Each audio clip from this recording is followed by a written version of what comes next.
So we're going to go live here. Hey, how's everybody doing there in Drum Talk TV land? I'm coming to you live from Drum Talk TV headquarters in the tiny mountain town of Globe, Arizona, beaming down to Los Angeles, California, to Roland US headquarters, where we're going to talk some V-Drums with some amazing product specialists, engineers, developers, and quite frankly, awesome drummers and brainiacs. Those two words go together, drummers and brainiacs. And on screen from right to left, we have Sam Stokes with Melodics. We have Mr. Mariah-san all the way from Japan to talk to us about some wonderful products.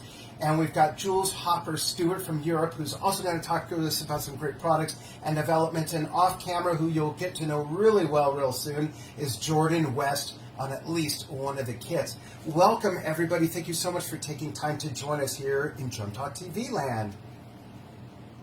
Thanks, Dan. It's an absolute pleasure to be with you. Thank you. Welcome. Thank you very much. Thanks. Sure. So let's start with this. We're going to talk about some new technology, new innovation.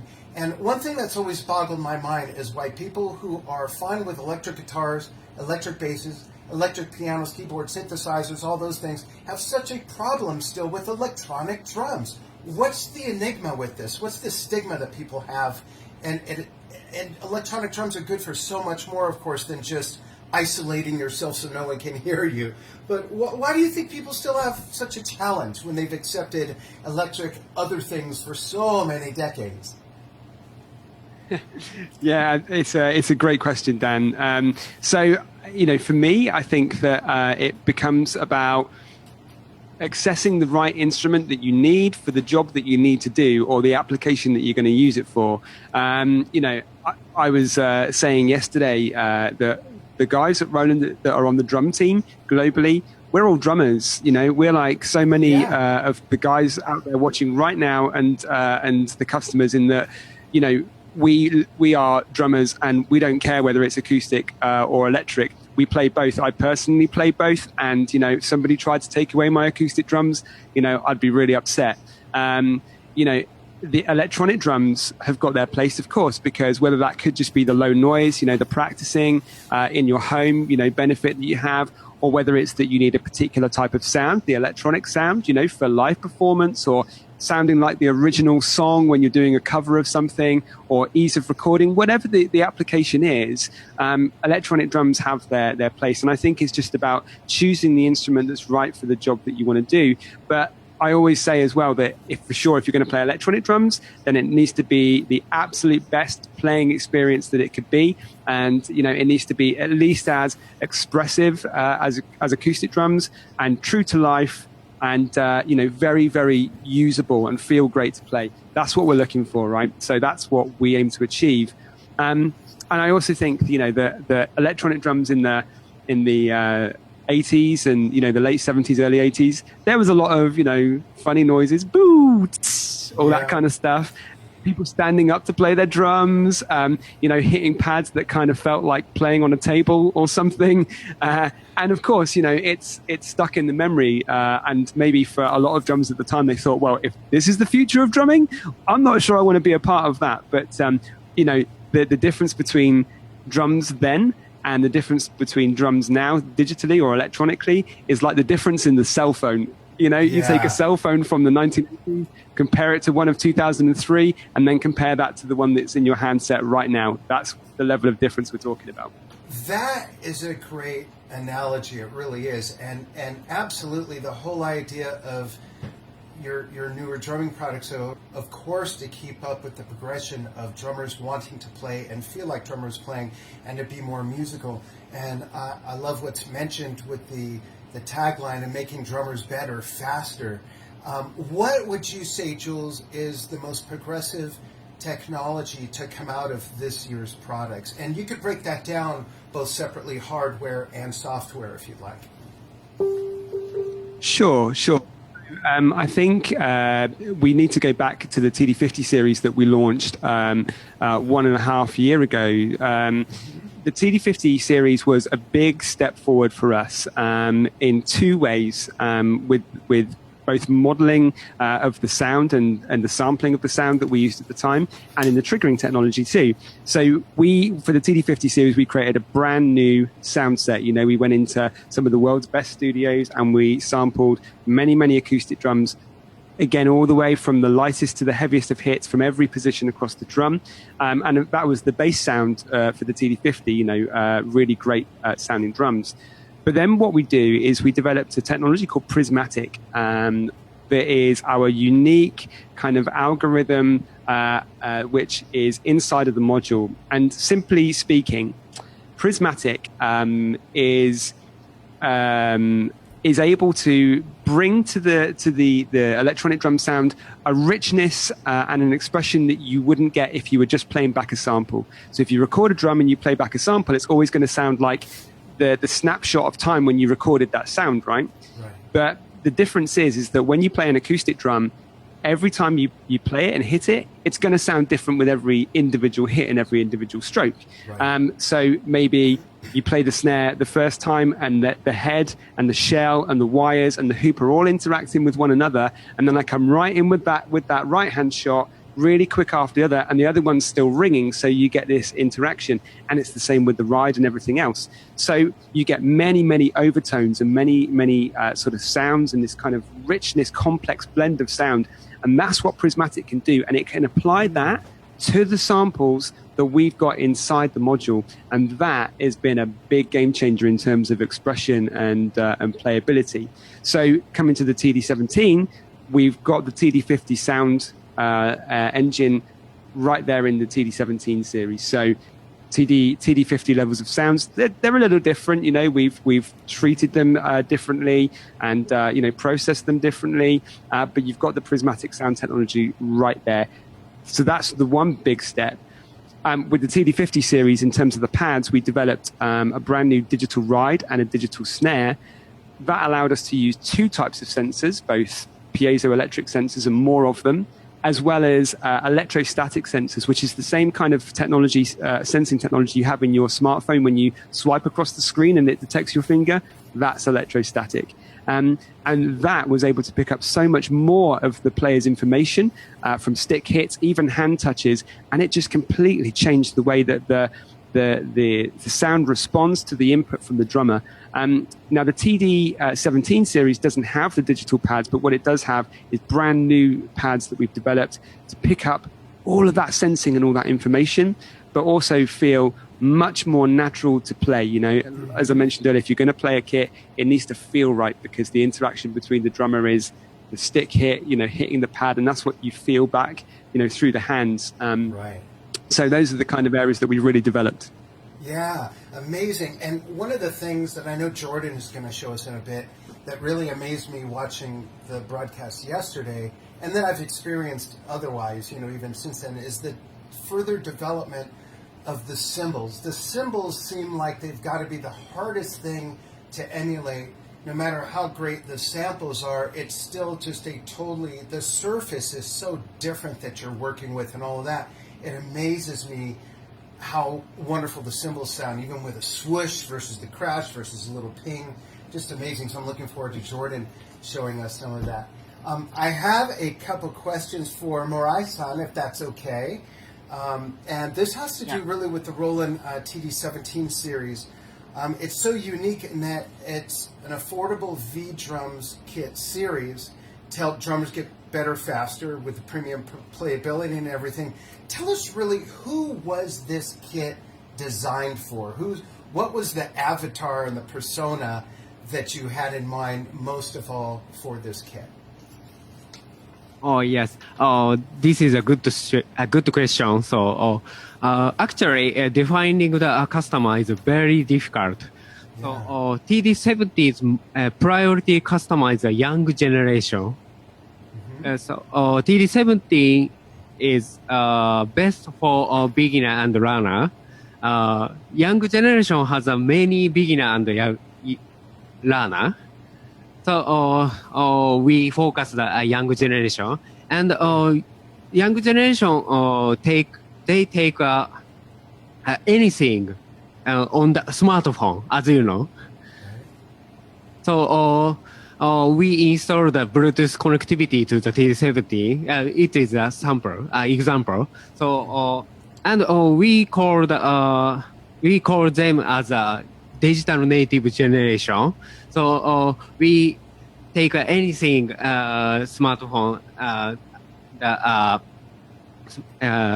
take anything smartphone. So, they usually feel the digital technology. So we focus on young generation of the digital native. However, TD17 is best for the all beginner and learner and of all generation, I believe. That's awesome, and that actually answered my next question too, which was how the implementation of the Bluetooth really kind of changes how the kit is used by drummers, and that was pretty self-explanatory with the fact that everybody has everything in this computer that we carry around in our pocket. So that's awesome. That's great. One of the other things I was fascinated by when I got a sneak peek at this at the NAMM show, and I just kind of went like that and said, finally someone did this, and of course it would be Roland, is with the KD220 and the KD180 bass drums. You know, those are like real bass drums. And you guys did a great job of explaining this yesterday. I'd like you to kind of reiterate how much work or development went into these two bass drum models. How many versions, I guess, was it that it took in development before you went, oh, that's it? Or was it quite simple? Was it just, hey, let's just take what a bass drum is and make the badder side, you know, like our rest of the drums? So can you kind of talk about the process and when you knew it was just right? Yeah. Actually, I made over 10 times prototype. Wow. So yes, quality build-up is very, very difficult. Mm-hmm. So there are the Roland quality for the playability and some low regulation for the environment, something. Right. So low regulation is a little bit difficult to make developing. For example, so we KD220 and KD180 is electric drums, as you know. So low regulation is little bit different from acoustic drums. Mm-hmm. So of course, the KD220 and 180 using the acoustic drum shell or acoustic drum parts. So we adjust the electric drum low regulation is very difficult. Actually, we spent 2 years until now. Wow, yeah. 2 years and 10 prototypes. Yeah. I had seen, Dan, I'd been over to Japan. I'm very fortunate to do that in my job and see with the R&D team those evolutions between the prototypes. And as Marai-san said, you know, achieving the quality and durability that you need, you know, requires a lot of work and a lot of real precision engineering. And that's where, you know, we were in a safe pair of hands because all of the engineers are incredible at what they do, and they did a great job. But yeah, the evolution between those kick drums was unbelievable in terms of, you know, the feedback is we need a bit more of this. Okay, well, let's try another one, and we take it a step further, and and in the end, getting the shell with all that air damping, with a pad which is fitted to a regular acoustic head, but making sure the head doesn't get damaged and making sure all the mechanics stay in there. They did an incredible job of making that happen, for sure. That's great. And it must have taken quite a bit of patience as well, right? I mean, it could have been easy on the third or fourth one to say, this is it, this is great, no one else does this, let's ship it out. But you kept really honing down for the perfection, right? Absolutely, and I think that one of the key values, if you like, that we stick to, one of the key principles that we stick to as Roland is that quality and durability is one of the staples of what we do. You know, there can't be any compromise. If it doesn't quite play right, or if it doesn't quite feel right, or if it's not durable enough, then it's not V-drums. You know, so we stick to our principles there, and that's of course true of the bass drums as well. That's great. I love and respect the sensibilities you have to the drummer's sensibilities. It's got to feel right as well. Great sounds are one thing, but in order to really play it and get the most out of your musicianship, it's got to feel right to the player, no matter what instrument it is, whether it's a guitar, saxophone, drums, or whatever. So that's great. How about if we break away over to Jordan West with a demo, and then I'll certainly have some questions for her, and then we'll talk with Sam about melodics. Great. Cool. Great. Should I just play, or just want me to give you the spiel, or what? Give us a spiel through the sticks first, Jordan. Yeah. So essentially, some of my favorite new things about the TD-17 is the ability to add user samples. I think that that's amazing. Of course, the TD-50 sounds are in here, so you're getting all that great quality in a smaller footprint, in a more attainable footprint for a lot of people. So it sounds great, super expressive. The new pad for the snare is amazing. It's 12 inches, so the size really makes a huge difference in how it feels, and the mesh is extended all the way out to the edge, which is really nice because when you're doing rim shots and stuff, having the plastic on the toms to me is okay because you're not, doing all the finesse work that you usually are doing on a snare. Right. So having that mesh extend all the way is awesome. They also made the rim the same height as like a acoustic snare drum rim. So when you're doing rim shots, it's a really natural stick feel, and you don't have to adjust the angle of anything. You don't have to worry about, now I'm playing electronic drums, so I have to hold my sticks differently. And I think that's the main goal with all of this is we want the transition from acoustic to electronic, as Jules was saying, to be as seamless as possible. So there's the snare, and then the hi-hat. The VH10 is similar to the other hi-hats that we make. So the VH11, VH13, it's kind of the same design, but it's been improved. The top is a lot lighter. So this top cymbal, when you are using your feet to even just like splash or do barks or anything, it's just a lot easier to control, and it feels a lot more responsive and a lot more like an acoustic set of hats. So I love that. And then the kick drum is new as well, the KD10. Same material as the KD9, but we've made it quieter by adding more dampening, and we've made the footprint a little bigger so you can pound on it really hard and it's not going to go anywhere. Great. So Drummers small like to do improvements that. for... Well, yeah. And I mean, I don't play that hard, but we had Michael Shack here yesterday, but like just kicking the crap out of this thing. And it did not move, so I'm assuming that means it's never going to move. Yeah. But yeah, so those are some of my favorite new things about the TD-17. That's great. And I love what you said about stick placement in regards to the rim shot, because if you're used to playing acoustic and you also have, or you just now switched to that kit, there's a very little learning curve, if at all. And I noticed yesterday when you were playing, which I would love to see today as well, when you talk about finesse on that snare drum, you are able to translate and transfer ghost notes, which is great. It's not something where it only works if you hit it a certain way, which is amazing,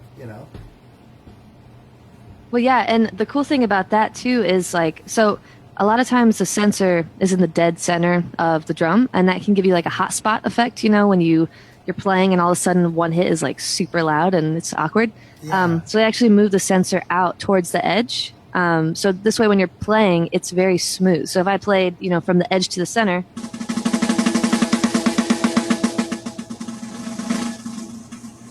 so you're not hearing, I'm moving all around the drum, but you're not hearing it just jump at any point in time, Right. which is like a really nice thing. Great. Let's hear it. All right.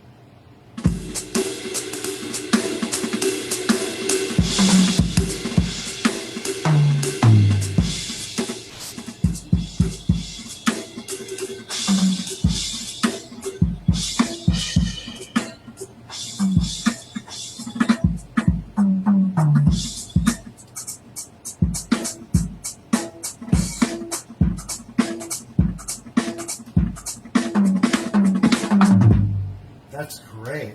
Yeah, the dynamics are almost fascinating, not just great, but it's fascinating what can be done. It's definitely, I love ghost notes, and I love, I play a lot of jazzy stuff, so it's really important for me to not just be able to blast, play super loud on this, but to actually play with sensitivity and dynamics. So I love it. Absolutely. What's your favorite aspect of that kit? I mean, honestly, I love the sounds and the ability to add user samples. I think that is essential. A lot of the gigs that I'm playing, I have to use the samples off the record, and to be able to do that, to be able to actually take a sample and put it in here, or take John Bonham's drums and put them in here, and then to be able to layer, Bonham's drums with the internal sounds, you can get all the dynamic range of the internal samples along with the character of John Bonham or whatever you're going for. And that way it's not just, your typical sample, quiet, loud, and that's it, same sound.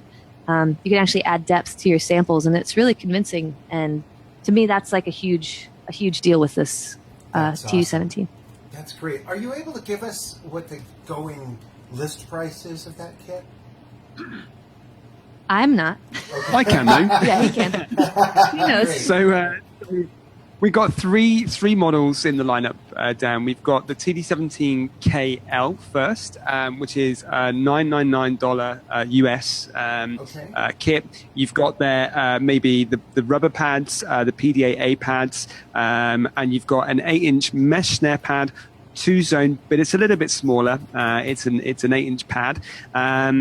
And then you've got the module there, which has exactly the same expression and exactly the same dynamics as the kits in the range, nothing compromised. Then the TD17KV is the next one up.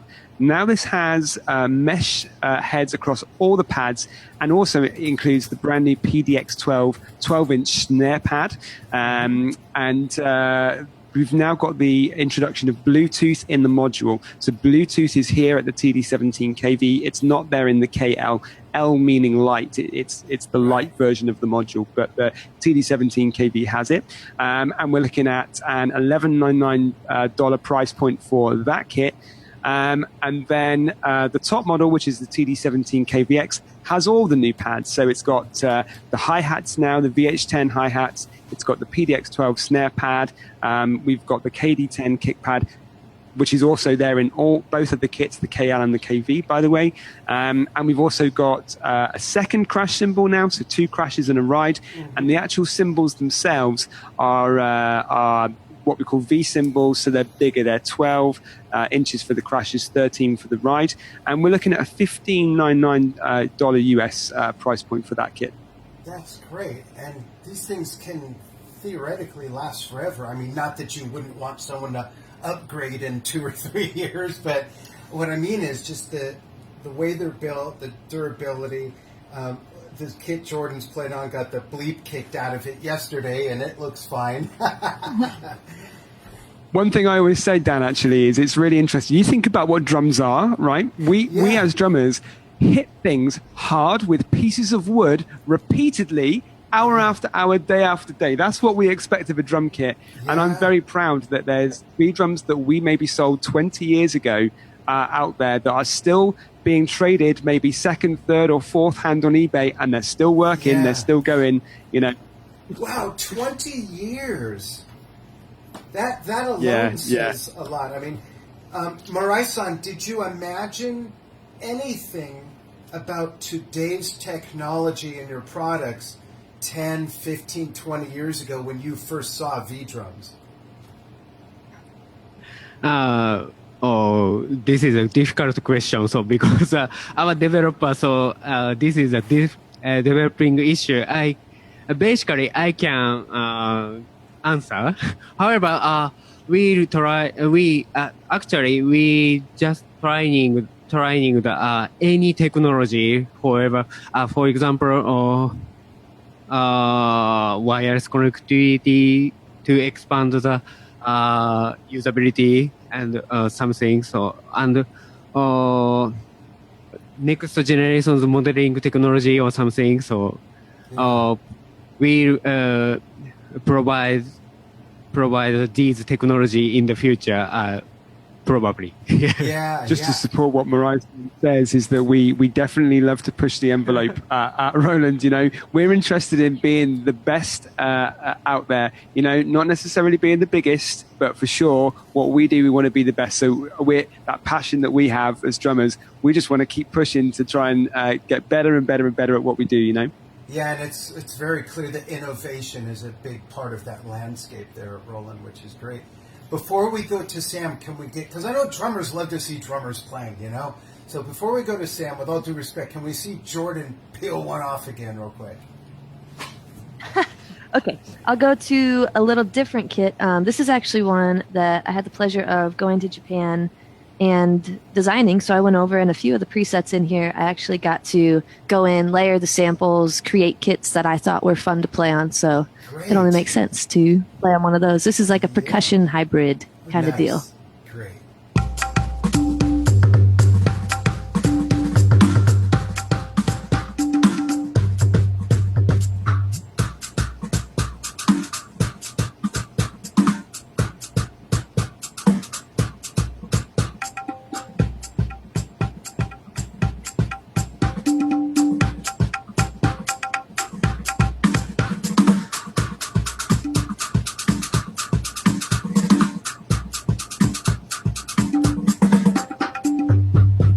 I love that sound. Yeah, that was beautiful. That was Cool. great. I'm a huge appreciateur of world percussion, whether it's taiko drumming or the Gatham clay pot from the southern tip of India, or whether it's tablas in Morocco, or you know anywhere in Niger, different parts of Africa. I just love world percussion sound. So that was great to hear, and congratulations for being a part of that development too. That's great. Oh, yeah. Awesome. Thank you. It was awesome. Great. Sam, let's talk to Sam Stokes about melodics. Hi. And Sam, thanks again for taking the time with everybody else. And tell everybody what melodics is for and what its primary uses are. And then, please, if you can, talk about maybe some out-of-the-box applications or uses as well. Sure. So Melodics is an app for learning, and it's an app for helping you how to learn how to play the drums, and also really helping to motivate you practice. And that's one of the key things, because obviously, you know, learning to play any instrument takes, you know, a huge amount of dedication, but, you know, all that is practice. And so we really help to motivate that practice and to keep you going. Great. We do that, and we do that through our interactive lessons, which help to, you know, break down complicated drum patterns into their basic elements. You know, we step you through really progressively so you can understand how things will work individually, and then you can bring everything together. We also have courses which, you know, walk through specific learning outcomes, learning different techniques, or learning how to play in particular styles and things like that. So, yeah, that's a basic overview of what Melodics is. You know, it's really great for beginners in a number of ways. And I think, firstly, it's a really great confidence builder. You know, I can speak from personal experience. I only really started, you know, picking up and playing the drums a couple of months ago with Melodics. But before then, you know, I'd always wanted to. And it was something, you know, I'd always been a bit nervous to in front of people. And, you know, even in front of, like, getting a tutor and doing that in front of someone like that, it's, you know, there's a lot of confidence that you need to be able to take that step. So that's, Right. you know, for beginners, that can be a barrier to entry in the first place. And then the second barrier is, you know, really motivating you to practice, because, you know, without practice, you don't get the improvement. And without the improvement, you don't get the motivation to practice. So it feeds back on itself. So I think those are two ways that Melodics really helps, you know, get beginners to start playing and to, you know, have fun and to enjoy it and to, you know, get that hook that's going to keep them going, you know. I don't think you know, we don't replace what a really great tutor would do, you know, for someone that's more advanced. But I think in the beginning, it's a really good way to get you started to get to that point. That's really cool. I love the motivation factor, because I think some people need motivation for different reasons. And I think a very valid reason can simply be not that they're not into it or they're not motivated, but people are just so busy now. And they need that discipline, the reminder and the sort of the programming and the scheduling to just do it, you know? Yeah, and I mean, one of the things we do is, you know, we've done a lot of research and we've read a lot of research, and it says that doing a small amount of practice every day is far more beneficial to progress and to learning than doing long, infrequent practice sessions. So we've built that right into the app. So we have a 5-minute daily practice goal. So, people are really busy and people are time poor, but if you just put in a little bit every day, you can get your active streak going, and it motivates you to, keep that streak. And it works. We've got many users that have streaks of over a year and, 365 days in a row and counting. Wow, that's great. Do you have an average sort of age range of your users yet? Well, we've only been out for drums probably since around the end of last year.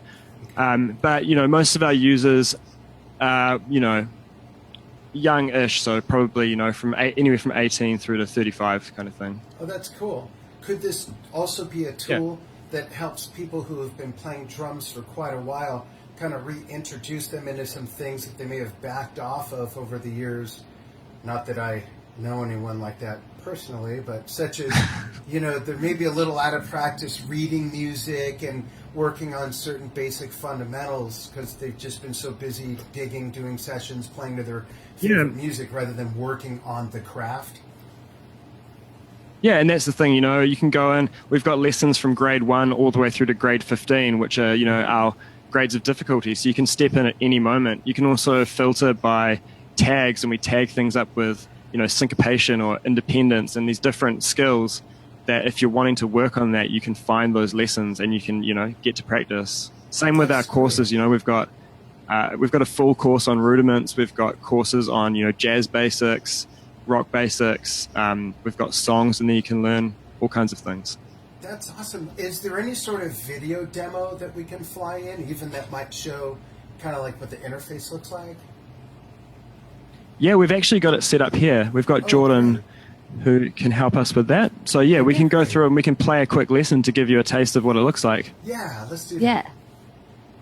Cool. So we'll switch that over now. Yeah. I'm going to choose this one. So yeah, we're going to choose a grade 13 lesson called NT, and we're going to play through. So, this is the final step of the lesson. On the left, there's a menu, and you have all the different steps of the lesson through 1 to 5, which is going to show you basically how to play that. So you'll learn the main pattern first, you'll develop the kick a little bit, you'll add the snare fills, and then, you'll bring it all together at the end for your performance. So we'll go in and we'll give that a play and show you how that sounds. So you can preview it first if you want to hear what it sounds like. Cool, and we'll give it a play. All right.